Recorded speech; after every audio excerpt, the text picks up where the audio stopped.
Hey everyone, Scrapper Brad here.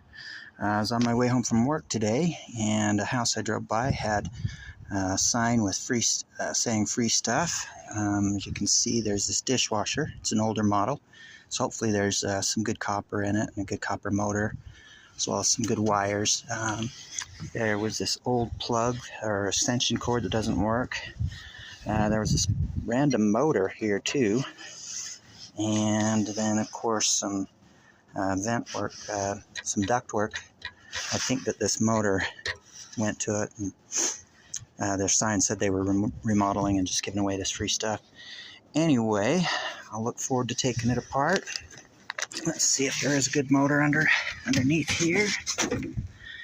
Oh, yep, I do see a motor there. Hopefully that's copper. Anyway, thanks for watching.